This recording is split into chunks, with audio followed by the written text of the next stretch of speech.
Okay, today we're going to be looking at the double angle identities for sine, cos, and tan.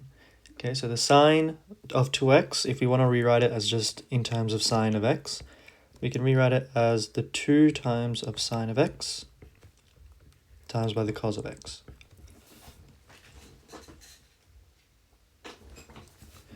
If you want to rewrite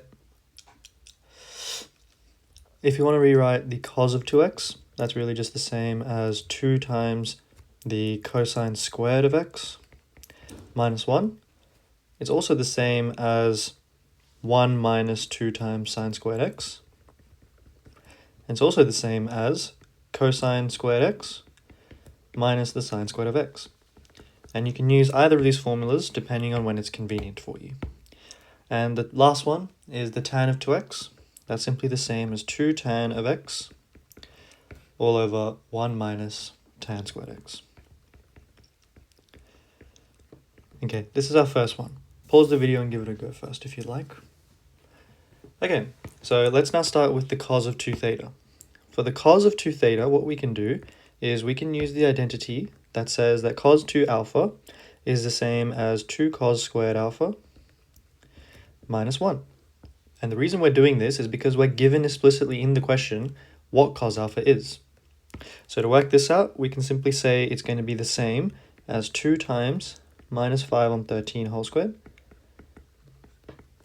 minus 1. That would be the same as 2 times 25 all over 169 minus 1. And the final answer to this is simply just 50 over 169 minus 1. And minusing 1 is the same as minusing 169 over 169. So this will just finally simplify to minus 119 over 169. Okay, and that is what the cos of 2 alpha is. So now let's work out what the sine of 2 alpha is. The sine of 2 alpha, okay, in this case not alpha, theta, okay, we know that the sine of 2 theta is the same as 2 sine theta cos theta.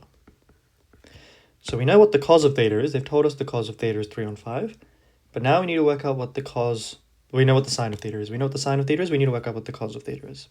So to do this, we're going to draw a right angle triangle. So if we draw a right angle triangle where this angle is theta and it's a right angle triangle, we know that the sine of this angle is opposite over the hypotenuse. So that would be 3 over 5. And we can use Pythagoras to work out the missing side here.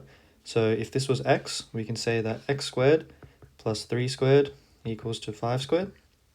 So x is equal to the square root of 5 squared take 3 squared, which is just equal to 4. Okay, so it's equal to 4, and we need to work out what is the cos of theta. In this case, the cos of theta is simply just 4 over 5, making sure that the angle is in the third quadrant. So that would mean that the cos of the angle is negative 3 over 4, because in the third quadrant, cos is actually negative. So now let's work it out.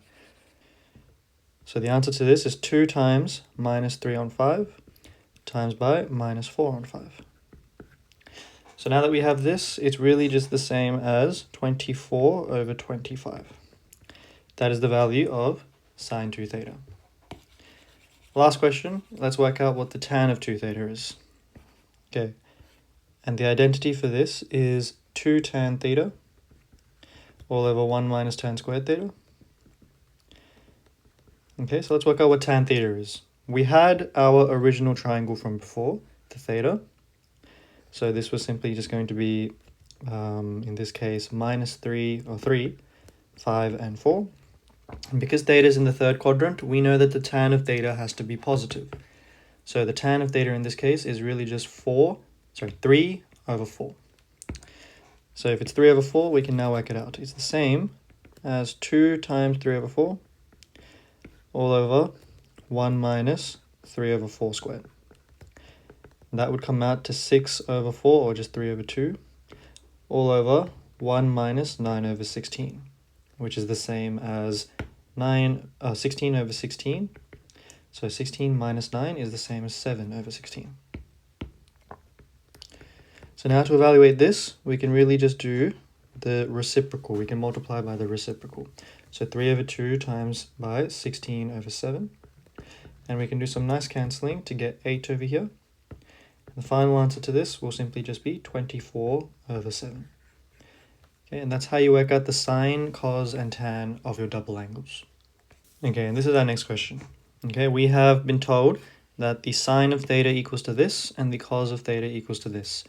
And if we have a look at our unit circle, okay, which quadrants is sine positive but cos negative? Or in other words, which quadrant is sine negative but cos positive?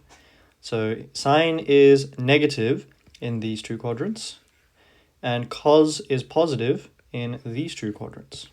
So the only ones that match up is the fourth quadrant here. So we know our angle must be in the fourth quadrant. Okay, it doesn't really matter what it is, but I'm sure most of you in this video will know if you have memorized your identities.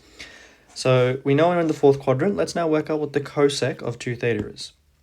But before we do that, let's first work out what the sine of 2 theta is. Okay, because if we have the sine of 2 theta, that way we can work out what the cosec of 2 theta is. So the sine of 2 theta, okay, let's first work it out separately. The sine of 2 theta is really just the same as 2 sine theta cos theta.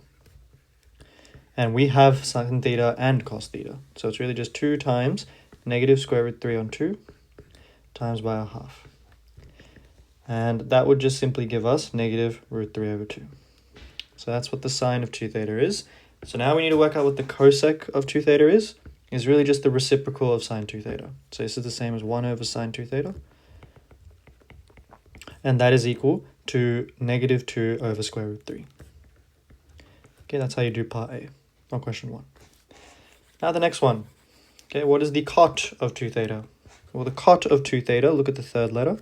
It's really just the same as 1 over 2 tan theta, or tan 2 theta. So now let's work out what tan of 2 theta is. Okay, to work out what tan 2 theta is, the identity is 2 tan theta all over 1 minus tan squared theta. And what is the value of tan theta? So we need a triangle for this one.